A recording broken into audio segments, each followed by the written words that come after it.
সমস্যা কি তোমার? তোমাকে কখন থেকে বলছি শাড়ি পছন্দ করো, করছো না কেন? কায়নাত মিনমিন করে বলল। উনি শাড়ি পরতে মানা করেছেন আম্মু। উনি আবার কে? কায়নাত চোখ মুখ খিচে বন্ধ করে ফেলল। মা বেটার দুজনের মাথা মোটা, কেউ সহজ কথা বুঝে না। ঘাড়তারার বংশধর কায়নাত বলল। আপনার ছেলে মানা করেছে। বেহরুজ বেগম ভাঁজ পড়া কপাল সোজা করলেন, বললেন। কেন? জানি না। সমস্যা নেই, তুমি পছন্দ করো, বাকিটা আমি দেখে নিব। কায়নাত দেখে দেখে দুইটা শাড়ি পছন্দ করলো, একটা বৌভাতের জন্য, আরেকটা বিয়ের দিন। হলুদ সন্ধ্যার জন্য 4টা শাড়ি পাঠানো হয়েছে তাদের জন্য। কেনাকাটা শেষে বাড়ি ফিরে এলো বিকেলের দিকে। দুপুরে বাইরে খাবার খাওয়া হয়েছে। কায়নাত বাড়ি ফিরেই গোসল সেরে শুয়েছিল একটু। সন্ধ্যার আজান দিতেই উঠে নামাজ পড়ে নিল। নিশা পড়তে বসেছে, তাই ভাবলো নিশার ফোন নিয়ে দাদিকে একটা কল করলে ভালো হয়। নিশার থেকে ফোন নিয়ে দাদির নাম্বারে কল করে বেশ অনেকক্ষণ কথা বলেছে সে। সবার সাথে টুকটাক কথা হয়েছে, শুধু নিধিকে ছাড়া। রাতে অর্ণ এবং মাশফিক চৌধুরীর সাথে শেহের ও স্বার্থ এলো চৌধুরী বাড়ি। বুয়া তখন সকল কাজ সেরে বাড়ি থেকে বের হয়েছে। বেহরুজ বেগম ওদের তিনজনের জন্য কফি বানালেন। স্বার্থ ও শেহের নিচেই বসেছিল ড্রয়িং রুমে। অর্ণ ফ্রেশ হয়ে আসতেই কফি দিলেন তিনি। নিশা নাচতে নাচতে সিঁড়ি বেয়ে নামছে। সে খেয়াল করেনি স্বার্থরা যে উপস্থিত বাড়িতে। নিশি নিশা সিঁড়ি বেয়ে নামার সময় সদর দরজার দিকে তাকিয়ে দেখল প্রেম ক্লান্ত শরীর নিয়ে বাড়িতে ঢুকছে। হাতে আইসক্রিম আর একটা ছোট বক্সে কি যেন, নিশ্চয়ই নিশার জন্যই এনেছে।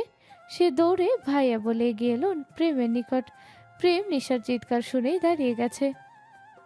স্বার্থ, অর্ণ, শেহের সবাই দরজার দিকে তাকিয়ে আছে। নিশা আইসক্রিমের বক্স হাতে দিয়ে বলল। থ্যাংক ইউ ভাইয়া। প্রেম চোখ ছোট ছোট করে বলল। For what? নিশা বক্সটা প্রেমের চোখের সামনে ধরে বলল। এটার জন্য। প্রেম মাথা দুদিকে নাড়িয়ে বলল। তোর জন্য এনেছি, একবারও বলেছি? নিশা মুখটা একটু করে বলল। তাহলে কার জন্য এনেছো? নুসরাতের জন্য এনেছি, কল করে আনতে বলেছে ও। নিশা মুখ বাঁকিয়ে পিছু ঘুরলো, বলল। আমার জন্য যখন আনোনি তাহলে আমিই খাবো। তোমার প্রাণপ্রিয় বোনের জন্য আবার কি এনে দাও। বেহরুজ বেগম এগিয়ে এলেন, নিশাকে দাঁড় করিয়ে প্রেমকে বললেন। তুই যা, আগে ফ্রেশ হয়ে আয়, তারপর এটাকে নিয়ে বিচার বসাবো।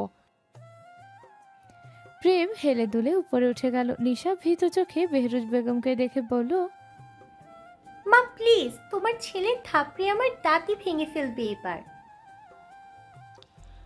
তোর তো দাঁতের সাথে সাথে হাত পাও ভেঙে ঘরে বসিয়ে রাখা উচিত। অর্ণ ভ্রুযুগল কুচকে বলল। কি হয়েছে মা? নিশা ফোট করে সোফার দিকে তাকালো। স্বার্থ চোখ ছোট ছোট করে তার দিকে তাকিয়ে আছে। শেহের ও অর্ণ চুপচাপ। বেহরুজ বেগম বললেন। প্রেম আসুক, তারপর বলছি। খানিকক্ষণ পর প্রেম গোসল সরে একেবারে নিচে এলো। কায়নাত নুসরাতের সাথে এলো। রাতে স্বার্থ ও সেহের খেয়ে যাবে। বেহরুজ বেগম জোর করলেন বলে ওরা থেকে গেল। খাবার টেবিলে বসেছে সবাই। নিশা হাঁসফাঁস করে মিনমিন করে বলল। আমার মাথা ঘুরছে, আমি ঘরে কি একটু ঘুমাই বাবা? মাশফিক চৌধুরী চিন্তিত হয়ে বললেন। কেন হঠাৎ এমন মনে হচ্ছে কেন? নুসরাত গ্লাসের পানি শেষ করে বলল। ওর কিছু হয়নি বাবা, সামনে ওর পরীক্ষা, আর ও পড়া বাদ দিয়ে সারা দিন বাইরে টই টই করে, কোন বান্ধবীর বাড়িতে গিয়ে বসে থাকে। ওকে জিজ্ঞেস করো, ও কতদিন ধরে কলেজ যায় না। প্রেম তাকালো নিশার ভীত আননে, গম্ভীর কণ্ঠে বলল।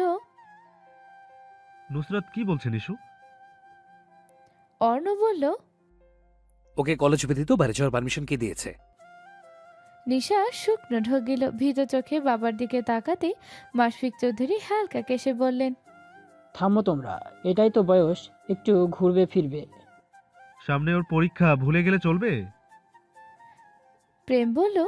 নিশা কাঁদো কাঁদো মুখ করে বলল। আমি তো প্রতিদিন ঘুরি না ভাইয়া, একটু এই ধরো সপ্তাহে 5 দিন একটু ঘুরি, বেশি তো না। প্রেম হতভাগ। সপ্তাহে 5 দিন ঘুরে এটা আবার মুখ ফুটে বলেছে? সে রেগে ধমক দিয়ে বলল। মস্করা করছিস তুই? আজ থেকে দরকার ছাড়া বাড়ির বাইরে যাবি না।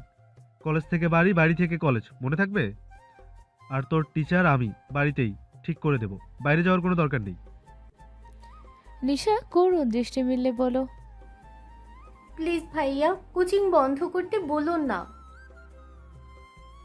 অর্ণ মাঝখানে বলল। বাড়িতে পড়তে সমস্যা কি তোর? কায়নাত ভীষণ বিরক্ত হলো দুই ভাইয়ের প্রতি। নিশা কি ছোট বাচ্চা? এমন জল্লাদের মতো ব্যবহার না করলেও না। সে কিছুটা বিরক্ত হয়ে অর্ণ আর প্রেমকে বলল, এত চিন্তা হলে দুই ভাই সব সময় নিশাপুর পেছনে বডিগার্ড হয়ে ঘুরুন। অর্ণ ধমক দিয়ে বলল, তোমাকে কথা বলতে বলেছি মাঝখানে? নিজের পড়াশোনা গুলিয়ে খেয়েছো নাকি আবার ওকে নিয়ে কথা বলছো?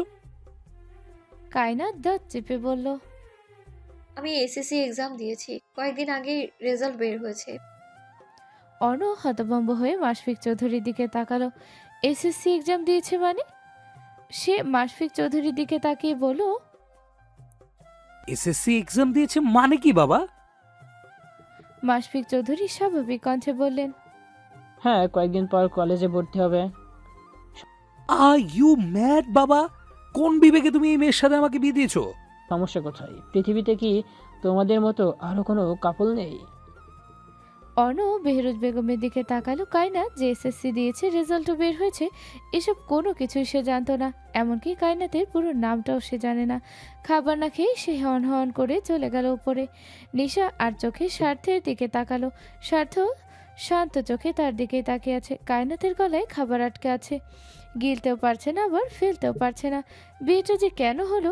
হয়তো এই বিয়ে না হলে তার জীবনে কিছু সত্য আজ অবধি তার সামনে আসতো না, বুকের ভিতর এত জ্বালাপোড়া করতো না।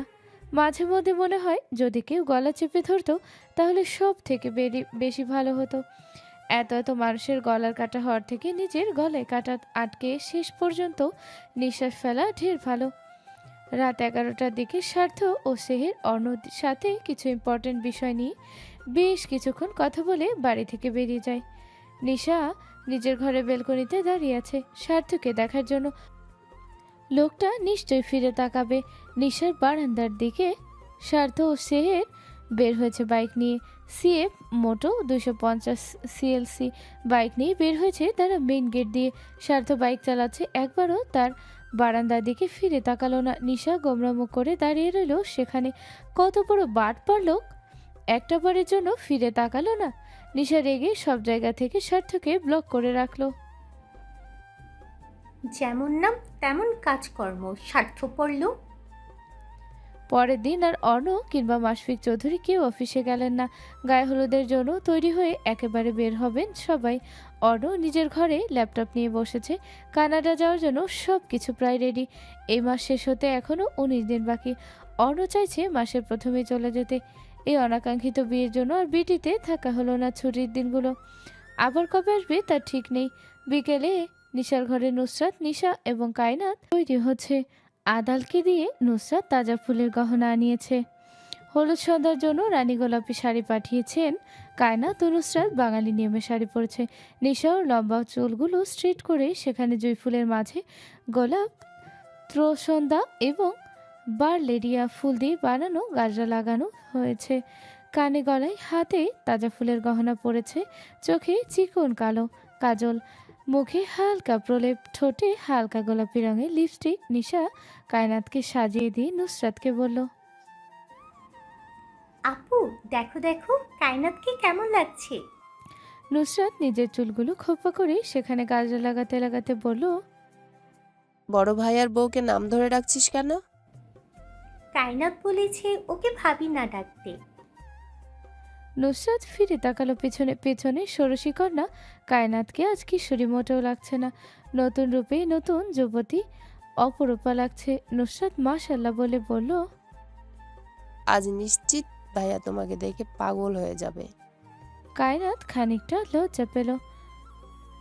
আয়নায় নিজের দিকে তাকিয়ে দেখলো একবার, কেমন যেন পাক্কা বউ বউ লাগছে।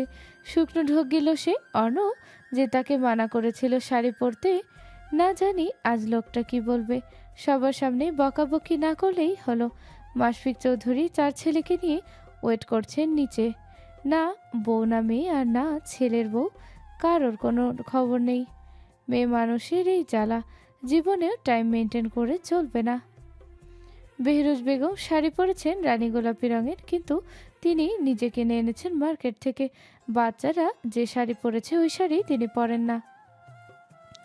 কিছুটা পাতলা কাপড়ের শাড়ি ওগুলো, গায়ে ডায়মন্ডের গহনা ব্যতীত অন্য কোনো অলংকার নেই। তিশা নিশির ঘরে গিয়ে তাদের নিয়ে নিচে নামলেন। অর্ণ ও প্রেম সোফায় বসেছিল। স্বার্থ বেহেরা বসে এর কল করে মাথা নষ্ট করে দিচ্ছে। তারা নিচে নামতেই আয়মানের চোখ আটকে গেল। বড় ভাইয়ের দিকে মারাত্মক সৌন্দর্য নিয়ে এই দুনিয়া এসেছে এই মেয়ে। মায়াবী চোখ জোড়ায় যে কাজল লাগিয়েছে, মনে হচ্ছে ওই চোখের দিকে তাকিয়ে জীবন পার করতে। সে নিজের চিন্তা ভাবনা নিজে বিরক্ত হলো, খানিক শরমে পেল। এসব ভাবা যে হারাম, পাপ। কায়নাত আর বড় ভাইয়ের বউ তার ভাবি হয়। সে দৃষ্টি নত করে বলল, বাবা আম্মুরা চলে এসেছে। মাশফিক চৌধুরী সামনে তাকালেন। বউ ও মেয়েদের দেখে মাশাআল্লাহ বলে বউয়ের দিকে তাকালেন। সে প্রথম দিনের থেকেও বেশি সুন্দর লাগছে আজ বেহরুজ বেগমকে। 4 ছেলের মা হয়েও বেশ স্ট্রং তিনি। গায়ের চামড়া এখনও ভাঁজ পড়েনি। প্রেম ও অর্ণ সোফা ছেড়ে উঠে দাঁড়ালো। অর্ণ এখনও কায়নাতকে খেয়াল করেনি। সে পকেট থেকে গাড়ি চাবি বের করে সিঁড়ির দিকে তাকাতেই চোখ আটকে গেল এক ষোড়শী কন্যার পানে। আলতারাঙা পায়ে তাজা ফুল গহনা দিয়ে মোড়ানো সেই নরম শরীর। কমিউনিটি সেন্টারের সামনে এসে গাড়ি থামলো অর্ণদের। সাজিদের বাবা এগিয়ে এলেন গাড়ির নিকট। মাশফিক চৌধুরী নামতেই জড়িয়ে ধরলেন তাকে। ব্যবসার ক্ষেত্রে তাদের দেখা সাক্ষাৎ হয়ে থাকে মাঝে মধ্যে। একে একে সবাই নেমে পড়ল। কায়নাত নামতেই সাজিদের বাবা আব্বাস মির্জা মাশফিক চৌধুরীকে উদ্দেশ্য করে বললেন, আমাদের নতুন বৌমা নাকি? মাশফিক চৌধুরী হেসে মাথা নাড়ালেন। আব্বাস মির্জা গাল ভরে হাসলেন, বললেন, যাক, বৌমা আমাদের মনের মতো। তারপর টুকটাক কথা বলে সবাইকে ভেতরে নিয়ে এলেন। গাড়িতেই সকল জিনিসপত্রগুলো ড্রাইভার মির্জা বাড়ি গিয়ে দিয়ে আসবে। সবাই ভেতরে এসে দেখলো কমিউনিটি সেন্টার ভর্তি মানুষজন গিজগিজ করছে। কায়নাত নিশার এক হাত আঁকড়ে ধরল। নিশা ফিসফিস করে কায়নাতের কানে কানে বলল, কি হলো, ভয় পাচ্ছ? ভয় পাচ্ছি না, তবে এত মানুষের মধ্যে ভালো লাগছে না। সাদা পাঞ্জাবি পরিহিত 4 ভাই মিলে গেল সাজিদের কাছে। সাজিদ কারোর সাথে দাঁড়িয়ে স্টেজের সামনে কথা বলছিল। অর্ণদের দেখে গাল ভরে হাসলো। অর্ণকে জড়িয়ে ধরে বলল, আসলি তাহলে? আমি তো ভেবেছিলাম তুই বোধহয় এ মুখে পাই ফেলবি না। অর্ণ গম্ভীর কণ্ঠে বলল, কেমন আছিস? বেশ দারুণ আছি। তোর খবর কি? তোর বউ কই? শালা বিয়ে করলি আমাদের না বলেই। এত কিপটে হলি কবে থেকে? প্রেম খুক খুক করে কেসে উঠল। বিড়বিড় করে বলল, কট খেয়ে বিয়ে করেছে এ কথা তোমাদের বললে তার মান ইজ্জত কিছু থাকবে? অর্ণ কায়নাতের ব্যাপারে কোনো কথাই বলল না। দৃষ্টি ঘুরিয়ে নিশাদের দিকে তাকিয়ে দেখল কায়নাত পুরো কমিউনিটি সেন্টারে চোখ ঘুরিয়ে ঘুরিয়ে দেখছে। কখনো এহেন আয়োজন দেখেনি কিনা। খানিকক্ষণ পরে মেহেরাব, শেহির ও স্বার্থ এলো সেখানে। তারা ফ্যামিলি নিয়ে অনেকক্ষণ আগে এসেছে। মেহেরাব অর্ণকে দেখে সেদিকে এগিয়ে গেল শেহির ও স্বার্থকে নিয়ে। সাজিদ প্রেমকে নিয়ে বেহরুজ বেগমের সাথে দেখা করতে গেছে। উদ্দেশ্য অর্ণর বউকে দেখা। কায়নাত চুপচাপ নিশার সাথে বসে আছে। বেহরুজ বেগম পরিচিতদের সাথে আলাপ আলোচনায় ব্যস্ত। সকলের একটাই কথা, টপিক, সেটা হচ্ছে অর্ণর বিয়ে কি করে হলো। সাজিদ এগিয়ে এসে বেহরুজ বেগমকে সালাম দিল, বলল, আন্টি ভালো আছেন? বেহরুজ বেগম সালামের উত্তর নিয়ে বললেন, ভালো আছি। তোমার খবর কি? তোমার বউ বাচ্চা ভালো আছে? জি আন্টি, সবাই ভালো আছে। পাশেই নিশা, নুসরাত এবং অপরিচিত এক অল্প বয়সী মেয়েকে দেখে সাজিদ প্রেমের দিকে তাকালো। প্রেম কায়নাতকে দেখিয়ে বলল, অর্ণ ভাইয়ার ওয়াইফ কায়নাত। নিশা বলল, আমার ভাবি কায়নাত সুভা। সাজিদ বিস্মিত বদনে তাকালো প্রেমের দিকে। প্রেম মাথা চুলকে বলল, তুমি যা ভাবছো প্রথমে আমিও তাই ভেবেছিলাম। সাজিদ নিজেকে স্বাভাবিক করে কায়নাতকে বলল, আমি অর্ণর ফ্রেন্ড সাজিদ মির্জা। কায়নাত ছোট্ট করে সালাম দিল। সাজিদ টুকটাক কথা বলে সেখান থেকে অর্ণর কাছে এলো। মেয়েটাকে দেখে বয়স খুবই কম মনে হয়েছে। অর্ণর মতো এত স্ট্রং পার্সোনালিটির একজন পার্সন কিনা একটা বাচ্চা মেয়েকে বিয়ে করছে, ভাবতেও কেমন লাগছে সাজিদের। সেখানে তার বউ তার থেকে মাত্র 2 বছরের ছোট। সেখানে এই মেয়েকে দেখে মনে হচ্ছে অর্ণর থেকে কম হলেও 12 থেকে 14 বছরের ছোট তো হবেই। সাজিদ ওদের কাছে এসে অর্ণকে বলল, কিরে তোর বউ দেখি পাঁচছা। অর্ণ মুখখানা গম্ভীর করে রেখেছে, মুখ ফুটে একটা কথাও বলছে না। এখানে বলার মতো কিছু আছে আদৌ? সে জানতো এই মেয়েকে নিয়ে গেলে একটা না একটা ঝামেলা হবেই। ফ্রেন্ডরা এখন টিটকারি করবে বয়স নিয়ে। মেহেরাব সাজিদকে থামিয়ে দিয়ে বলল, যাই হোক, সমস্যা কোথায়? সমস্যা থাকবে কেন? অর্ণর মতো একজন ছেলে এত ছোট মেয়ে বিয়ে করলো। বিশ্বাস না করলে করিস না, এসব ননসেন্স মার্কা কথা বাদ দে। আচ্ছা বাবা, দিলাম বাদ। স্বার্থ সে কখন থেকে নিশার পিছু পিছু ঘুরছে, কিন্তু ওই বজ্জাত মেয়েটা কি ঢং শুরু করেছে। স্বার্থর ভাই সৌরভ নিশার সাথে বসে বসে কথা বলছে, মুখে দারুণ হাসি দুজনের। সাথে অবশ্য নুসরাত আর কায়নাতও আছে। স্বার্থ এসে বসলো ওদের পাশে। নিশা আর চোখে তাকালো তার দিকে। স্বার্থ চোখ ছোট ছোট করে নিশাকে পর্যবেক্ষণ করলো।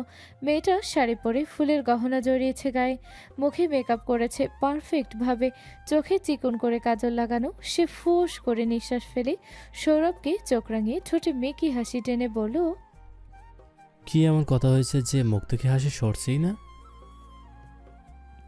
সৌরভ ভাইয়ের এহেন গম্ভীর কণ্ঠে ভরকে গেল। শুকনো ঢোক গিলে বলল, নিশার সাথে কথা বলছি ভাইয়া। নিশা কি আপু ডাকতে পারিস না? আমি ওর থেকে 1 বছরের বড়, ভুলে গেছো? তো ও ছোট বলে আপু ডাকা যাবে না? নিশা স্বার্থকে থামিয়ে দিয়ে বলল, উফ, ও স্বার্থ ভাই, এমন করছো কেন? সৌরভ আমাকে নাম ধরে ডাকলে আমার ভালো লাগে। এই সৌরভ, তুমি আমাকে নাম ধরেই ডাকবে, কেমন? স্বার্থ নাক ফোলালো, দাঁত কিরমির করে বলল, সৌরভ তোর থেকে বড়, নাম ধরে ডাকবে না। নুসরাত ছোট কামড়ে হাসলো। সে উঠে দাঁড়িয়ে বেহরুজ বেগমের কাছে চলে গেল। নিশা কপালে ভাঁজ ফেলে ঢং করে বলল, কেন স্বার্থ ভাই, তোমার সমস্যা কোথায়? আমরা ভালোবেসে নাম ধরে ডাকি, আমাদের ভালো লাগে। স্বার্থ সৌরভকে ধমক দিয়ে বলল, এখনো এখানে বসে আছিস কেন? যা এখান থেকে। নিশা বাধা দিয়ে বলল, এই সৌরভ, কোথাও যাবে না তুমি, এখানেই বসে থাকো। বেচারা চিপায় পড়ে মুখটা পান শুটে বানিয়ে রেখেছে। স্বার্থ রেগে মেগে সেখান থেকে হন হন করে চলে গেল। নিশা মুখ বেঁকিয়ে সৌরভকে বলল, তোমার ভাই ভীষণ খারাপ, জানো? আমার ভাই তোমাকে পছন্দ করে, তাই না? আমি কি করে জানবো? সে কি আমায় বলেছে এ কথা? কায়নাত গালে হাত দিয়ে ওদের বক বক শুনছিল এতক্ষণ। তার বিরক্ত লাগছে এখন। সাদা পাঞ্জাবি পরিহিত তার হালাল পুরুষকে আজ কত সুন্দর লাগছে। সে যে বাড়িতে সিঁড়ি বেয়ে নেমে দেখলো লোকটা কেমন অদ্ভুত দৃষ্টি মেলে তার দিকে তাকিয়ে আছে। লোকটার দৃষ্টি দেখেই যেন আরেক দফা প্রেমে উষ্টা খেয়েছে সে। এত সুন্দর একটা ছেলে হয় কি করে? আজ লোকটার গম্ভীর বদন দেখেও কায়নাতের ভীষণ ভালো লাগছিল। মনে হচ্ছিল একটু যদি লোকটার কাছে কাছে থাকা যেত কতই না ভালো হতো। সত্যি কি সে তার জামাইয়ের প্রেমে পড়ে গেল? সে লাজুক হাসল। কায়নাত ব্যস্ত চোখে আশেপাশে তাকিয়ে খুঁজল কাঙ্ক্ষিত সেই মানুষটাকে। তার দৃষ্টি ব্যর্থ হলো চোখ ঘুরিয়েও। কিছুটা উদাস কণ্ঠে ফিসফিস করে বলল, আগুনও জ্বালাইয়া মনের লণ্ঠনে আছো লুকাইয়া তুমি কোনখানে? নয়ন ঘুরাইয়া খুঁজি তোমারে তোমারে, অন্তর বিছাইয়া খুঁজি তোমারে তোমারে। নিশা চোখ বড় বড় করে তাকালো কায়নাতের দিকে, বলল, কি গান গাইছো তুমি? কাকে খুঁজছো? কায়নাত হোক চকিয়ে তাকালো, দুদিকে ঘন ঘন মাথা নাড়িয়ে বলল, কাউকে খুঁজি না তো। সত্যি করে বলো। কায়নাত নিশার কানে কানে বলল, একটা কথা বলবো, কাউকে বলবে না তো? বলবো না। তোমার ভাইকে আজ ভীষণ সুন্দর লাগছে। নিশা মুচকি হাসলো, ভ্রু নাচিয়ে বলল, ভাইয়ার উপর ক্রাশ খেয়েছো না? কায়নাত ভারী নিঃশ্বাস ফেলল, আফসোসের স্বরে বলল, তোমার ভাই আনরোম্যান্টিক, এত সুন্দর একটা বউ পেয়েও কেমন কেমন করে অস্বীকার করে দেখেছো? তুমি এমন করে কথা বলছো, মনে হচ্ছে তুমি খুব রোমান্টিক। অবশ্যই তাই, শুধু জামাই আমাকে পাত্তা দেয় না, নাহলে দেখিয়ে দিতাম রোমান্টিক কাকে বলে। ও কি নিশা খিলখিল করে হেসে উঠল। এদিক ওদিক তাকিয়ে দেখলো বেশ দূরে অর্ণব ফোনে কার সাথে যেন কথা বলছে। সাদা পাঞ্জাবি পাজামা, হাতে দামি ঘড়ি, চুলগুলো সুন্দর করে সেট করা, দেখতে ভীষণ সাধারণ লাগলেও অসাধারণ লাগছে। চোখ ফেরানো দায়, সে মুচকি হাসলো। কায়না তার ভাইয়ের সম্পর্ক স্বাভাবিক হয়ে গেলেই শান্তি। সে দুষ্টু হাসলো, মাথায় দুষ্টু বুদ্ধি হানা দিতেই কায়নাতের দিকে তাকালো। আশেপাশে অনেক ছেলেরাই এদিকে তাকিয়ে আছে। নিশা গলা কেসে বলল, কায়নাত, চলো আমরা একটু হাঁটাহাঁটি করি, আমার অনেক পরিচিত আছে এখানে, দেখা করে আসি, চলো। কায়নাত যেতে চাইল না। এত এত ছেলে মানুষের মধ্যে কয়েকজন কেমন অদ্ভুত দৃষ্টিতে বারে বারে আর চোখে তাকাচ্ছে। নিশা তবুও জোর করে কায়নাতকে নিয়ে উঠে দাঁড়ালো। সাজিদের অনেক কাজিনগুলো এক জায়গায় বসে আড্ডা দিচ্ছে। নিশা সেদিকে এগিয়ে এলো। চোরা চোখে দেখলো অর্ণব ভ্রুকুটি করে এদিকে ফিরে। সাজিদের মামাতো বোন নিশাকে দেখে বলল, এ নিশা, তখন ডাকলাম, এদিকে এলে না কেন? নিশা কায়নাতকে নিয়ে ওদের সাথে বসলো। নিশা বলল, ভাবলাম তোমরা কাজিন কাজিন আড্ডা দিচ্ছ, বড়দের মাঝে আমি এসে কি করব? এটা কেমন কথা? আমরা কি তোমাকে চিনি না? ছোট বড় আবার কি? হ্যাঁ, কায়নাতের দিকে তাকিয়ে বলল, ওকে। আমার কাজিন। কায়নাত কপাল কুঁচকে তাকালো। ও আচ্ছা, খুব মিষ্টি দেখতে। নিশা মুচকে হাসলো। সাজিদের আরেকটা কাজিন রোনান বলল, কায়নাত সুভা। রোনান মুচকে হাসলো, মজা করে বলল। কায়নাতের গলা শুকিয়ে এলো। বেহায়া ছেলে কোথাকার, নাকে নাক ফুল পড়া, কানার ঘরের কানা কি চোখে দেখে না? নিশা জানালো কায়নাত সিঙ্গেল। নিশার কথাবার্তা শুনে কায়নাত বিস্মিত। ননদ হয়ে কিনা ভাবিকে সিঙ্গেল বানিয়ে দিচ্ছে। সবাই মিলে আড্ডায় মেতে উঠল। খানিকক্ষণের মধ্যেই নাচ গান শুরু হতে যেহেতু এখনও কিছুটা সময় বাকি, তাই ভাবলো এখন একটু আড্ডা দেওয়া যায়। কায়নাত যেহেতু রোনানের পাশে বসেছিল, তাই রোনানের কথা বলতেও সুবিধা হচ্ছে। রোনান ধীর কণ্ঠে কায়নাতকে বলল। কায়নাত উত্তর দিল না। বিরক্ত লাগছে তার এখানে। গায়ে পড়া স্বভাব ছেলেটার। কায়নাতের থেকে উত্তর না পেয়ে ছেলেটা আর একটু কাছে এসে গা ঘেঁষে বসলো। কানের কাছে ফিসফিসিয়ে বলল। সাথে সাথে গালের মধ্যে ঠাস করে একটা থাপ্পড় মেরে বসলো কেউ একজন। সবাই হতভম্ব হয়ে তাকালো সেদিকে। কায়নাত ভয়ে সরে দাঁড়িয়েছে। সে নিজেই ছেলেটাকে থাপ্পড় মারতে যাচ্ছিল, তার আগেই এমন কাণ্ড। পাশে তাকিয়ে দেখলো তার লম্বা চড়া সুদর্শন স্বামী চোয়াল শক্ত করে দাঁড়িয়ে আছে। রাগে হাত পা কাঁপছে। ছেলেটার পাঞ্জাবির কলায় ধরে টেনে দাঁড় করালো। নাক বরাবর ঘুষি মেরে হুঙ্কার ছেড়ে শুধায়, বাস্টার্ড, তোকে তো আমি। বলতে বলতে আরেকটা ঘুষি মেরে বসলো চোয়াল বরাবর। ছেলেটার নাক বেয়ে গড়িয়ে পড়তে লাগলো লাল রঙা রক্ত। হাঙ্গামা বেঁধে গেল মুহূর্তের মধ্যে। কায়নাত ভয়ে থরথর করে কাঁপছে। অর্ণকে কেমন হিংস্র প্রাণীর মতো লাগছে। সাজিদ দৌড়ে এলো এদিকে। স্বার্থ, প্রেম, মেহেরাব সহ উপস্থিত সবাই জড়ো হলো একত্রে। সেহের ও মেহেরাব মিলে ছেলেটাকে ছাড়লো অর্ণ থেকে। মাশফিক চৌধুরী অর্ণকে ধমক দিয়ে বলল, কি হচ্ছে এসব? বাচ্চা ছেলে তুমি। অর্ণ ছাড়া মেরে মেহেরাব ও শেহেরকে নিজের থেকে ছাড়িয়ে নিল। আহত ছেলেটার দিকে তাকিয়ে বলল, ওকে জিজ্ঞাসা করো কি করেছিল। কায়নাতকে দেখিয়ে বলল, এ মেয়ে কি বোবা? ও কথা বলতে পারে না? বেহরোজ বেগম ধমক দিয়ে বললেন, হয়েছে কি বলবে? হাঙ্গামা করছো কেন? তোমার আদুরে বৌমা শরীরের উপর ঢলে পড়ছিল, আর কিছু শুনবে?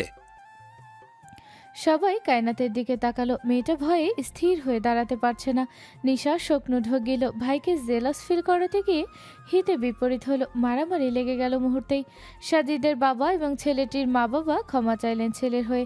ছেলে যে এত উগ্র হয়েছে সেটা তারা বুঝতে পারেননি। হলুদ সন্ধ্যা আর থাকা হলো না সেখানে। অর্ণ, নুসরাত, নিশা এবং কায়নাতকে নিয়ে মির্জাবাড়ি চলে এলো। কায়নাত কাছে সেই তখন থেকে যা করার ওই ছেলে করেছে। সে কি করেছে? কত বাজে কথা বলল অর্ণ কায়নাতকে। রাগে শরীর কাঁপছে তার। মির্জা বাড়ি এসে অর্ণ কায়নাতকে নিয়ে একটা ঘরে ঢুকলো। বাড়ির বুয়া ঘর দেখিয়ে দিয়েছেন। ঘরে আসতেই অর্ণ কায়নাতের হাত ছেড়ে দিল। তাকালো মেয়েটার মুখের দিকে। কাঁদতে কাঁদতে গঙ্গাসাগর বানিয়ে ফেললো প্রায়। বিরক্ত হলো সে, ধমক দিয়ে বলল, ওয়েটলেস কোথাকার, নাকি কান্না কাচ্ছ কেন? থাপড়া সবগুলো দাঁত ভেঙে ফেলবো, ইডিয়েট। কায়নাত একটা কথাও বলল না। লোকটাকে দেখলেই তার রাগ হচ্ছে। একে তো এত মানুষের মধ্যে তখন জানায় তাই বলে কায়নাতকে বকেছে, এখন আবার এখানে এসেও চিৎকার করছে। অর্ণ লম্বা শ্বাস টানলো, নিজেকে শান্ত করে ঠান্ডা কণ্ঠে বলল, ছেলেটা যখন গায়ে পড়ে কথা বলছিল তখন কিছু বলনি কেন? এমনিতে না গ্রামে ছেলেদের হাত পা ভেঙে ফেলতে তুমি।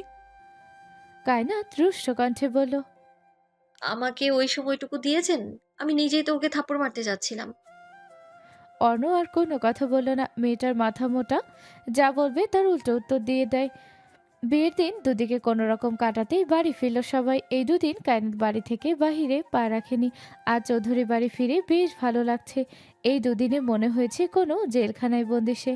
না ঘরের বাইরে পা রেখেছিল আর না কারোর সামনে গিয়েছে। মেহরাব, শেহের এবং স্বার্থর পুরো ফ্যামিলি ঘরে এসেই তার সাথে কথাবার্তা বলছেন। বাইরে যাওয়ার জন্য কেউ জোরও করেনি। নিশা ক্ষমা চেয়েছিল কায়নাতের কাছে। সেদিন দুষ্টুমি না করলে এত কিছু হতো না। বেহরুজ বেগমের মা বেলি বেগম আজ 1 মাস পর চৌধুরী বাড়ি পা রাখলেন। অর্ণ এবং কায়নাতের বিয়ে হয়েছে 1 মাস পেরিয়েছে। কায়নাত নিশার কলেজে ভর্তি হয়েছে কিছুদিন আগে। অর্ণর কানাডা যাওয়ার ডেট চেঞ্জ হয়েছে। সব কিছুই নিজের নিয়মে চলছে। আজ রবিবার। কায়নাত ও নিশা সবেমাত্র কলেজ থেকে ফিরেছে বাড়িতে। বাড়ি ফিরতেই ড্রয়িং রুমে দেখা হয় বেলি বেগমের সাথে। বেলি বেগমকে দেখেই কায়নাতের মুখটা শুকিয়ে গেছে আতঙ্কে। বুড়ি তো নয়, যেন কায়নাতের জম। সদর দরজা দিয়ে ভিতরে ঢুকলো দুজন। বেলি বেগমকে সালাম দিল কায়নাত। বেলি বেগম গাল ভরে হাসলেন। কায়নাতকে পাশে বসিয়ে বললেন, কেমন আছো নাত বউ? কায়নাত মিষ্টি করে হাসলো, বলল, ভালো আছি নানি, আপনি ভালো আছেন? বেলি বেগম উদাস কণ্ঠে বললেন, ভালো থাকি কেমন করে বলো? বয়স হয়েছে, কবে যেন শেষ নিঃশ্বাস ফেলে ঠিক নেই। মরার আগে নাতি নাতনি গুলোর বাচ্চা কাচ্চা দেখার যে বড় শখ। কায়নাত মাথা নিচু করে চোখ মুখ খিচে বন্ধ করে ফেলল। শুরু হয়েছে বুড়ির প্যাচাল। নিশা উপরে চলে গেছে। বেলি বেগম কায়নাতের হাত দুটো নিজের হাতের মুঠো এনে ধীর কণ্ঠে বললেন, তোমার সংসার কেমন চলছে নাত বউ? কায়নাত শুকনো ঢগিল। কি সব জিজ্ঞাসা করছে সে? কায়নাত জোর করে ঠোঁটে হাসি টেনে বলল, ভালোই তো চলছে নানি। ওই ভালো না, ওই ভালো না মানে আমার নাতিরে ঠিক মতো ভালোবাসো তো, যত্ন নাও তো? মহাজালায় ফেসে গেছে বেচারি। কি উত্তর দিবে? এই 1 মাসে যত পেরেছে তত অর্ণকে এড়িয়ে চলেছে কায়নাত। লোকটার সাথে তার সকালে আর রাতে খাওয়ার টেবিলে একটু দেখা হয়, এই আর কি। কায়নাতকে চুপ করে থাকতে দেখে বেলি বেগম দীর্ঘশ্বাস ফেলেন। আদেশের স্বরে বললেন, এখন ফ্রেশ হয়ে খাওয়া দাওয়া করে আমার সাথে বের হবে তুমি। কোথায় যাব নানি? আমি যেখানে নিয়ে যাব। কায়নাত মাথা নাড়িয়ে নিশার ঘরে এলো। এসে সময় নিয়ে গোসল সারলো। ওয়াশরুম থেকে বেরিয়ে দেখলো নিশা ভেজা চুলগুলো ছাড়িয়ে ছিটিয়ে বিছানায় শুয়ে আছে। ঘুমিয়ে গেছে কি? দুপুরে তারা দুজন ক্যান্টিনে খাবার খেয়েছিল, তাই এখন ক্ষুধা নেই। ঘণ্টাখানিক পর কায়নাত এবং নিশাকে নিয়ে বেলি বেগম বের হলেন বাড়ি থেকে। মার্কেটে নিয়ে এলেন তিনি। শাড়ির দোকানে ঢুকে খুবই পাতলা সিল্কের শাড়ি বের করলেন। কায়নাত শুধু হতভম্ব হয়ে বেলি বেগমের কাহিনী দেখছে। সে ভাবছে এত পাতলা শাড়ি উনি পরবেন? এই শাড়ি পরার থেকে না পরা অনেক ভালো। সব কিছুই দেখা যায়। বেলি বেগম দেখে দেখে 15টা পাতলা শাড়ি নিলেন। তারপর কাতান শাড়ি বের করতে বলে কায়নাতকে বললেন, শাড়ি পছন্দ করো নাত বউ? কায়নাত 2টা শাড়ি পছন্দ করলো। বেলি বেগম বিরক্ত হয়ে নিজেই নিজের মতো করে বেশ কয়েকটা কাতান শাড়ি পছন্দ করলেন।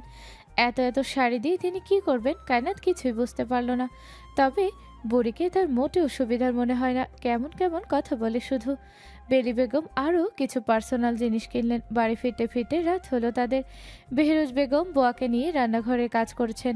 মাকে দেখে তিনি বেরিয়ে এলেন রান্নাঘর থেকে। বেলি বেগম কায়নাতকে আর নিশাকে সবগুলো শপিং ব্যাগ নিয়ে ঘরে যেতে বললেন। ওরা চলে যেতেই বেলি বেগম বললেন, অর্ণ অফিস থেকে ফিরবে কখন? রাত হবে। তিনি বেহরুজ বেগমের সাথে কিছুক্ষণ কথা বলে উপরে উঠে গেলেন। নিশা আর নুসরাতকে নিয়ে অর্ণর ঘরে গিয়ে ঘন্টাখানিক সময় নিয়ে কি যেন করেছেন কে জানে।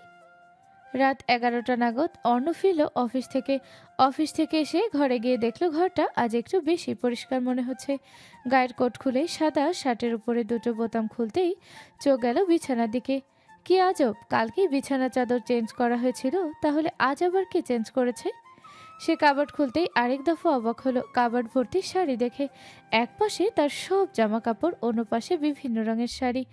অনর মেজাজ খারাপ হয়ে গেল। মুহূর্তেই চিৎকার করে বেহরুজ বেগমকে ডাকলো সে। বেলি বেগম ও বেহরাজ বেগম ঝুঁকলেন অর্ণর ঘরে। দেখলেন ছেলে কাবার্ডের সব জামা কাপড় ফ্লোরে ছুলে ফেলছে একটা একটা করে। বেহরুজ বেগম বললেন, কি হচ্ছে অর্ণ, এইসব ফেলছো কেন?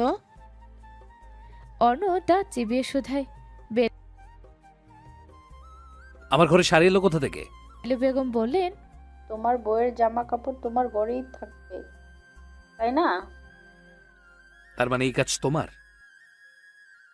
অবশ্যই আমার। নানু প্লিজ, যে কদিন দেশে আছি একটু শান্তিতে থাকতে দাও।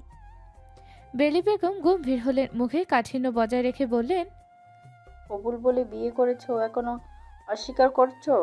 বউ মানো না তাহলে বউকে বাড়ি রেখেছো কেন? খুব শীঘ্রই ডিভোর্স দিব আমি। তাহলে খুলনায় রেখে এসো। নাজনীন নামের একটা ছেলে আছে, বেশ ভালো। শুনেছি নাজনীন ওকে পছন্দ করে, ভালো থাকবে মেয়েটা। অর্ণর জ্বর শক্ত হলো, বিরক্ত হয়ে বলল, ঘর থেকে বেরো তোমরা। ওই মেয়েকে বলো আমার ঘর পরিষ্কার করতে। ওকে কেন বলবো? আমি বলেছি তাই। বেলি বেগম বেহরুজ বেগমকে নিয়ে ঘর থেকে বেরিয়ে এলেন। বেহরুজ বেগম সিঁড়ি বেয়ে নামতে নামতে বললেন, মা, ওর কথার মানে আমি বুঝতে পারছি না। বেলি বেগম হাসলেন, বললেন, সোজা আঙ্গুলে ঘি না উঠলে আঙ্গুল বাঁকাতে হয়, জানিস নিশ্চয়ই। নিশার ঘরে এসে দেখলেন কায়নাত শুয়ে আছে বিছানায়। তিনি ঘরে ঢুকে বললেন, আমার নাতি তোমাকে তার ঘরে ডাকছে, যাও গিয়ে দেখা করে এসো। কায়নাত ফট করে উঠে বসলো, চোখ কপালে তার। ওই লোক আবার ডাকছে কেন? আমাকে ডাকছে কেন নানি? বেলি বেগম ভীষণ বিরক্ত মেয়েটার উপর। স্বামীর প্রতি একটু যত্নশীল নয় মেয়েটা।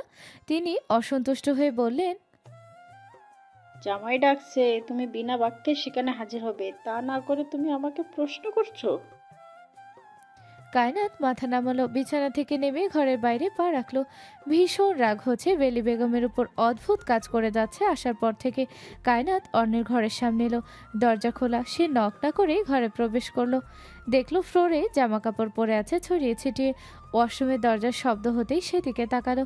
অনু খালি গায়ে বের হয়েছে ওয়াশরুম থেকে, কোমরে টাওয়েল পেঁচানো। সুঠাম দেহি পুরুষ, ভেজা চুল থেকে টিপটিপ করে পানি ঝরছে বুক বেয়ে। কায়নাতের শ্বাস আটকে এলো, শুকনো ঢোক গেল বারে বারে। অনু বারান্দার দিকে এগিয়ে যেতে যেতে বলল, চোখ দিয়ে আমাকে গিলে খাচ্ছ। কায়নাত লজ্জা পেল ভীষণ, মিনমিন করে বলল, আপনি আমায় ডাকছিলেন? জামা কাপড় ভাঁজ করে কাভারে গুছিয়ে রাখো। কায়নাত জামা কাপড় ভাঁজ করলো। দেখলো বেলি বেগম যে শাড়িগুলো কিনে এনেছেন সেগুলো এখানে আছে। অর্ণর জন্য শাড়ি কিনেছে। কায়নাত নাক কুচকালো, অর্ণ শাড়ি পরবে কেন? সে সব কিছু গুছিয়ে পিছু ফিরে দেখলো অর্ণ সোফায় বসে আছে চোখ বন্ধ করে। কায়নাত নিঃশব্দে ঘর থেকে বের হলো। রাতে খাওয়া দাওয়া শেষ হতেই বেলি বেগম নিশার ঘরে কায়নাতকে ডাকলেন। এখন অনেক রাত, সবাই সবার ঘরে গিয়ে দাঁড় লাগিয়েছে। বেলি বেগম বসে আছেন বিছানায়। মহিলা একটু স্বাস্থ্যবান বটে। কায়নাত চুপটি করে বসলো তার পাশে। নিশা একটা শপিং ব্যাগ বেলি বেগমের হাতে দিতেই বেলি বেগম বললেন, এই শাড়ি পরে অন্যের ঘরে যাবে এখন। কায়নাত বিস্ফোরণ চোখে তাকালো। এত রাতে অর্ণর ঘরে কেন যাবে, তা আবার শাড়ি পরে? কায়নাত বলল, এই সময় শাড়ি কেন পরবো নানি? আজ থেকে তুমি সব সময় শাড়ি পরেই থাকবে। বলেই শপিং ব্যাগ থেকে কালো রঙের একটা পাতলা সিল্ক শাড়ি বের করলেন। ব্লাউজ দেখে কায়নাতের চোখ কপালে। এত বড় গলা কেন? সে কাচুমাচু করে নানির দিকে তাকিয়ে বলল, এই শাড়ি আমি পরতে পারবো না নানি। এই শাড়ি পরতে হবে তোমাকে, শুধু আজ নয়, প্রতিদিন রাতে এই শাড়িগুলো পরবে তুমি। বেলি বেগম জোর করে কায়নাতকে শাড়িটা পরিয়ে দিলেন। লম্বা চুলগুলো খোপা করে দিয়ে শাড়ির আঁচল কাঁধে তুলে দিলেন। তারপর নিশার দিকে তাকিয়ে বললেন, কেমন লাগছে? নিশা ঠোঁট টিপে হাসলো, বলল, ভাইয়া পাগল হয়ে যাবে শিওর। পাতলা শাড়ি গায়ে জড়িয়ে কায়নাতের সর্বাঙ্গ শিরশির করছে। মনে হচ্ছে দেহের প্রতিটা ভাঁজ স্পষ্ট। সে ভীতু আননে বেলি বেগমের দিকে তাকালো। বেলি বেগম কায়নাতের হাত ধরে পাশে বসালেন। কায়নাতের থুতনি উঠিয়ে মিষ্টি হেসে বললেন, তোমাকে তুই করে ডাকি নাত বউ। কায়নাত অনুমতি দিল। বেলি বেগম গাল ভরে হাসলেন, বললেন, আমার নাতিরে কি তোর সুন্দর লাগে না? কায়নাত সাথে সাথে জবাব দিল, এটা কেমন কথা নানি? উত্তর দে। খারাপ লাগবে কেন? তোর পছন্দ আমার নাতিরে? কায়নাত শুষ্ক ঢোক গিলে বলল, ওনার সাথে আমার বিয়ে হয়েছে, উনি আমার স্বামী, আমার সব কিছুই উনি। স্বামীকে কারো খারাপ লাগে কখনো? আমার নাতির বয়স জানিস নিশ্চয়ই। তার বয়স হয়েছে, কদিন পর বয়স আরো বাড়বে। এই বয়সে ওর বন্ধুরা বিয়ে শাদী করেছে, বাচ্চা কাচ্চাও আছে। আমার নাতিরও ইচ্ছা হয় বাচ্চা কাচ্চার। থেমে আবার বললেন, সে কথা বাদেই দিলাম। ওর বয়স হয়েছে, বইয়ের দরকার আছে। কি বুঝাতে চাইছি বুঝতে পারছিস? কায়নাত মাথা নাড়ালো। বেলি বেগম মুচকি হেসে বললেন, ছেলেটা একটু রাগচটা, কিন্তু মনটা ভীষণ ভালো। একবার যত্ন করে ভালোবেসে দেখ, সব সুখ তোর হবে। কায়নাত কিছুক্ষণ চুপ থেকে বলল, উনি বিয়েটা মানেন না নানি। মুখে মুখে বলে, কিন্তু মন থেকে ঠিকই বিয়েটা মেনে নিয়েছে। তাহলে আমি কি করব? বেলি বেগম বুঝিয়ে বললেন কি কি করতে হবে, কিভাবে জামাইকে আঁচলের সাথে বেঁধে রাখতে হয়। সব শুনে কায়নাত হতভম্ব হয়। নানির দিকে তাকালো, তওবা করে বলল, অসম্ভব। কি অসম্ভব? এইসব আমি করতে পারবো না নানি। করতে হবে, নইলে সম্পর্ক স্বাভাবিক হবে কি করে? স্বাভাবিক করে লাভ কি নানি? অস্বাভাবিক থাকুক। নিশা পাশ থেকে খিলখিল করে হেসে উঠল। শুয়ে শুয়ে সে নানি আর ভাবির আলাপ শুনছে। কায়নাতের এহেন রিয়াকশন দেখে বলল, শুনে এই অবস্থা, যখন এগুলো ঘটবে তখন কি হবে? নাক মুখ লজ্জায় লাল হয়ে এলো কায়নাতের। হাত কচলে বলল, আমাকে দিয়ে এসব হবে না। বেলি বেগম বিছানা ছেড়ে উঠে দাঁড়ালেন। নিশার থেকে হালকা গোলাপি রঙের লিপস্টিক নিয়ে ওর ঠোঁটে লাগিয়ে দিয়ে শরীর ঢেকে জোর করে ঘর থেকে বের করে আনলেন। সিঁড়ি বেয়ে অর্ণের ঘরের সামনে এসে শাড়ির আঁচল একটু সরিয়ে দিয়ে বললেন, যা বলছি তাই করবে। ঘরের দরজায় নক করতেই অর্ণ দরজা খুলে দিল। দরজার সামনে নানিকে দেখে বলল, কি চাই? বলতে বলতে নিচে তাকালো। কাচুমাচু হয়ে কালো রঙের শাড়ি পরে দাঁড়িয়ে আছে কায়নাত। অর্ণ সাথে সাথে দৃষ্টি সরালো। কঠিন দৃষ্টি মেলে বেলি বেগমের দিকে তাকাতেই তিনি বললেন, কিচ্ছু চাই না, এই নাও, তোমার বউকে দিয়ে গেলাম। বলেই তিনি হাঁটা ধরলেন উল্টো পথে।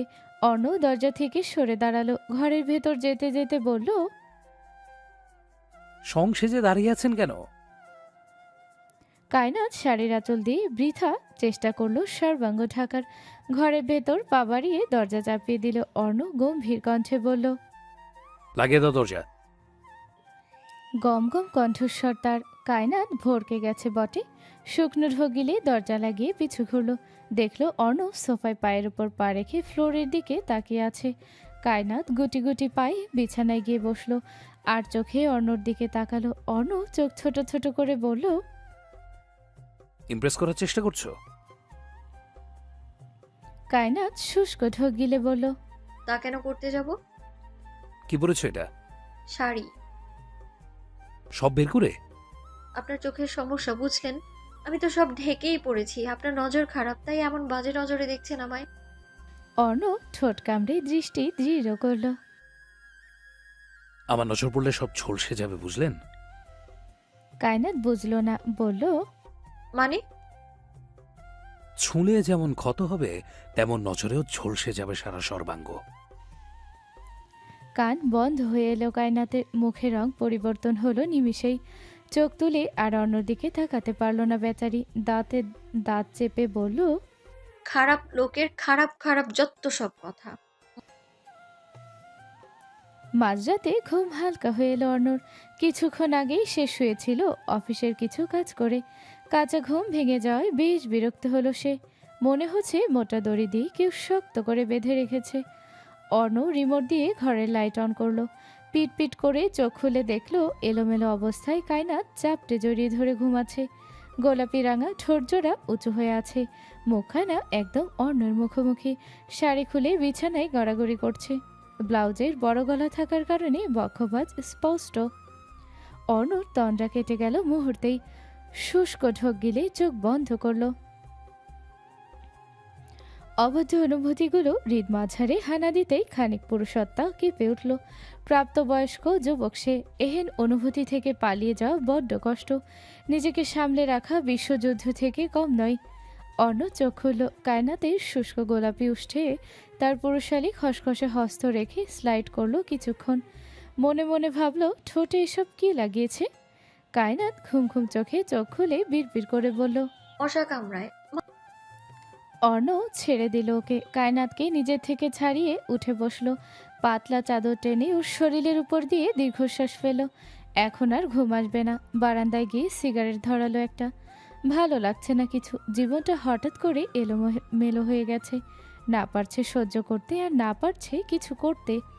সকালবেলা ঘুম ভাঙলো কায়নাতের। মাথাটা কেমন ঝিম ধরে আছে, বুকের উপর ভারী ভারী লাগছে ভীষণ।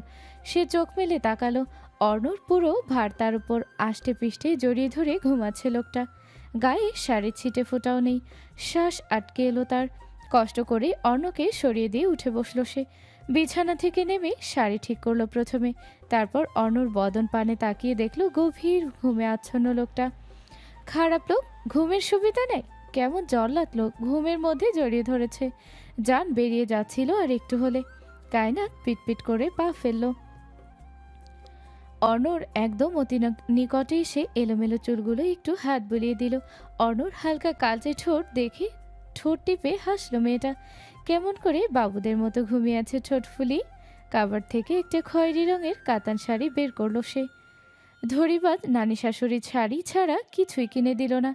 জামা কিনে দিলে কি ঠাডা পড়তো। কায়নাত ওয়াশরুম থেকে গোসল করে বেরিয়ে বারান্দার দরজা খুলে দিল। অর্ণর বারান্দাটা বেশ বড়। এখানে কিছু ফুল লাগাতে হবে, না হলেই না বারান্দা মনে হবে। সে কাপড় শুকাতে দিয়ে ঘরের ভেতর এলো। অর্ণর শরীরে শুধু একটা ট্রাউজার, তাছাড়া একটা সুতোও নেই। কায়নাত মুখ বাঁকালো। বজ্জাত একটা, জেগে থাকলে শুরু হবে গম্ভীরগিরি। একটু হাসি খুশি থাকতে কি কষ্ট হয়। কায়নাত আয়নার সামনে গিয়ে শাড়ি ঠিক করতে করতে দেখলো ঘাড়ের একটু নিচু সেই দিনের মতো একটা কালচে দাগ। মেয়েটার বদন চিন্তিত হলো। ব্যাপার কি, এমন কেন হচ্ছে? মশা কামড় দিলে তো এমন কালো দাগ হয় না। সে সেখানে হাত ছোঁয়ালো। হালকা ব্যথা ব্যথা অনুভব হতেই চোখ খিচে বন্ধ করে ফেলল। কায়না দরজার দিকে তাকিয়ে দেখলো উপরে ছিটকানি লাগানো। সে আশেপাশে চেয়ার খুঁজলো, দেখলো তুলোর মতো একটা টুল জাতীয় কিছু একটা আছে। বারান্দায় ওটা এনে দরজার সামনে রাখলো। ভারী বিপদ। এত লম্বা কেন দরজা? নাকি সেই বেশি খাটো? পাউচু করেও নাগাল পেল না বেচারি। হতাশ হয়ে নামতে গেলেই ঠাস করে পড়ে গেল ফ্লোরে। আগো বলে চিৎকার করতেই অর্ণ ঘুম থেকে ধড়ফড়িয়ে উঠে বসলো। ঘুম ঘুম চোখে দরজার পাশে তাকালো। কায়নাত পায়ে হাত দিয়ে ফুপাচ্ছে। অর্ণ হতভম্ব হয়ে এগিয়ে গেল ওর কাছে। ব্যস্ত হাতে কায়নাতের ব্যথাতুর পা আঁকড়ে ধরে বলল, What happened? Why are you crying? কায়নাত ফুপিয়ে শুধোই। পড়ে গেছি, পায়ে ব্যথা পেয়েছি। অর্ণ পাশে তাকিয়ে স্টোরেজ টুল দেখে যা বোঝার বুঝে গেল। দাঁত কিরমির করে বলল, Are you stupid? কি করছিলে এটা দিয়ে? কায়নাত ভীত চোখে তাকালো। আঁখি ভেজা মেলে বলল, বাইরে যাচ্ছিলাম, আমার কলেজ যেতে লেট হবে ভেবে। এখন কটা বাজে? এই সাত সকালে তোমার কলেজ আছে? কায়নাত মাথা নিচু করলো। মিনমিন কণ্ঠে বলল, নিচে যাচ্ছিলাম। অর্ণ ফোঁস করে নিঃশ্বাস ফেলল। কায়নাতকে বাজা কোলে তুলতে মেয়েটা চমকে উঠল। কিছুটা ভরকানো স্বরে বলল, আল্লাহ, কি করছেন আপনি? অর্ণব বিছানায় ওকে বসিয়ে দিয়ে বলল, খাবো তোমাকে। ছি। অর্ণব চোখ গরম করে তাকালো, তারপর কায়নাতের পায়ের কাছে শাড়ি উপরে ওঠাতে নিলেই কায়নাত চিৎকার দিয়ে বলল, অসভ্য পুরুষ, ছেড়ে দে আমায়। অর্ণব রেগে শাড়ি হাঁটুর উপরে ওঠালো, কটমট করে বলল, আপনার সাহস দিন দিন বেড়েই চলেছে। কায়নাত শুষ্ক ঢোক গেল অর্ণর দিকে আর একটু চেপে বসে বলল, আমার পায়ের দিকে তাকাবেন না দয়া করে। অর্ণব ফোঁস করে নিঃশ্বাস ফেল। মাথা মোটাকে শুধু এমনিতেই বলে? সে ফার্স্ট এইড বক্স বের করে পাওয়ারফ্লাম স্প্রে বের করে ওর পায়ে স্প্রে করে দিল। শাড়ি ঠিক করে দিয়ে কায়নাতের মাথায় টোকা মেরে বলল, ভালো হয়ে যান, বুঝলেন? খারাপ কবে ছিলাম? খারাপ তো আপনি। অর্ণব কোনো কথা বলল না। কাবার থেকে নিজের প্রয়োজনীয় সবকিছু বের করে ওয়াশরুমে চলে গেল। কায়নাত বিছানায় বসে কিছুক্ষণ গড়াগড়ি করলো। আজ কি কলেজে যাওয়া হবে না? আজ যে সুরঞ্জনা আর মুনিয়ার সাথে দেখা করার কথা। অর্ণব ফ্রেশ হয়ে বের হলো কিছুক্ষণ পর। রেডি হয়ে ঘরে দরজা খুলে দিল। কায়নাতের দিকে তাকিয়ে পকেটে হাত গুজে বলল, কাল এসেছেন ভালো কথা, তাই বলে প্রতিদিন এই ঘরে থাকার আশা করবেন না। Now, get out of my room. হ্যাঁ হ্যাঁ যাচ্ছি। বলতে বলতে বিছানা থেকে নেমে দাঁড়ালো। ব্যথা কমেছে। শাড়ির আঁচল কোমরে গুজে রাগে গিজগিজ করতে করতে ঘর থেকে বের হলো। ঘরের বাইরে গিয়ে অর্ণর দিকে ফিরে তাকিয়ে বলল, আমার মতো একটা ভালো বউ পেয়েছেন বলে এখনো সুস্থ আছেন। অন্য কেউ হলে মেরে এতক্ষণ হসপিটালে পাঠাতো আপনাকে। বলেই মুখ বাঁকালো, হাঁটা ধরলো সিঁড়ির দিকে। অর্ণ দাঁতে দাঁত চেপে মেয়েটার কথা হজম করলো। নেহাত মেয়েটা মার খাওয়ার ভয়ে আগে আগেই কেটে পড়েছে, না হলে নিশ্চিত ওর গাল দুটোই 5 আগুনের ছাপ বসে যেত। ক্যাম্পাসের মাঠে বসে আছে নিশা, কায়নাত ও কায়নাতের নতুন ফ্রেন্ড জুনাইরা আর দীপ্ত। খানিক্ষণ আগেই মুনিয়া এসেছিল কলেজ গেটের সামনে। কায়নাত দেখা করে এসেছে। সুরঞ্জনাদের বাসা এবং মুনিয়ার কলেজ এখান থেকে অনেক কাছে। কয়েকদিন আগে সুরঞ্জনাদের বাসায় গিয়েছিল সে আর নিশা। বাড়িতে কেউ এই ব্যাপারে কিছু জানে না, জানলেও কিছু বলবে না। তবে না বলে যাওয়ায় নিশ্চিত ভীষণ রাগ করবেন। দীপ্ত দূরপথে কলেজ গেটের দিকে তাকিয়ে বলল,